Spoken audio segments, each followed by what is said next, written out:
आपण पाहू शकता की सोलापूर शहरामध्ये मुसळधार असं या पावसाचं आगमन 1 तासापूर्वी झालेलं आहे। आणि या होडगी रोडवरती आपण आज या ठिकाणी आहोत की होडगी रोड आणि 7 रस्ता जो हा रस्ता आहे या परिसरामध्ये पावसाचं खूप मोठ्या प्रमाणामध्ये पाणी साचलेलं आहे। अक्षरशः ह्या 4 व्हीलर असतील किंवा 2 व्हीलर असतील तर ह्या गाड्या जर तुम्ही पाहिल्या तर पूर्ण पाण्याखाली गेलेले आपल्याला दिसून येतील। म्हणजे हे एक आपण एकेकाळी आपण असं म्हटलं जातो की सोलापूरमध्ये कधी पाऊस येत नाही किंवा म्हणजे पडतो परंतु मुसळधार असं स्वरूप नाही। आणि हे चेतन फाउंड्रीच्या समोरचं जर आपण पाहिलं तर डिवायडर तर अक्षरशः पूर्ण रस्ते जाम झालेले आहेत। अशा पद्धतीने तुम्ही पाहता पूर्ण गाड्या पाण्याखालून चाललेल्या आहेत। आणि हा जो रस्ता आहे हा नेहमीच 5 मिनिटाचा जरी पाऊस पडला तर तो नेहमीच या अशा पद्धतीनं रस्ता पूर्ण पॅक होतो। महानगरपालिकेचं वारंवार या ठिकाणी दुर्लक्ष आहे।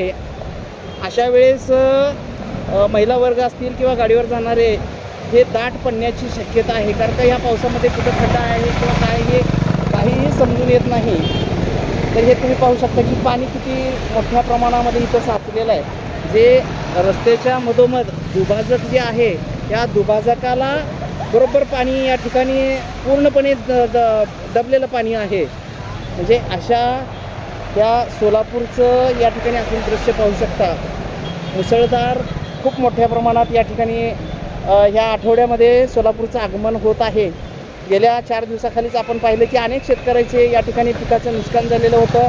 बऱ्याचशा रस्ते बंद झाले होते, बऱ्याचशा ग्रामीण भागामध्ये देखील गावचा संपर्क तुटला होता। अशातच परत ह्या पावसाने आगमन झाल्यानंतर लोकांचं जनजीवन असेल किंवा अशा पद्धतीनं पाहू शकता की ही रिक्षामध्येच थांबलेली आहे। पूर्ण पाण्याखाली गेलेली आहे रिक्षा, तुम्ही पाहू शकता ही गाडी देखील अशा पद्धतीनं थांबलेली आहे पूर्ण पाण्याखाली। सोलापूर जे आहे ते पूर्ण जलमय झालेलं आहे। ते तुम्ही पाहू शकता की अशा 2 व्हीलर असतील तर पूर्णपणे बंद पडण्याची शक्यता आहे। पूर्ण ही ट्रॅफिक जाम झालेली आहे की ते तुम्ही पहा पूर्ण गाड्या ह्या पाण्याखाली गेलेल्या आपल्याला दिसून येतील।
ताज्या घडामोडी जाणून घेण्यासाठी आजच बहुजन आवाज न्यूज चॅनलला लाईक, शेअर आणि सबस्क्राईब करा।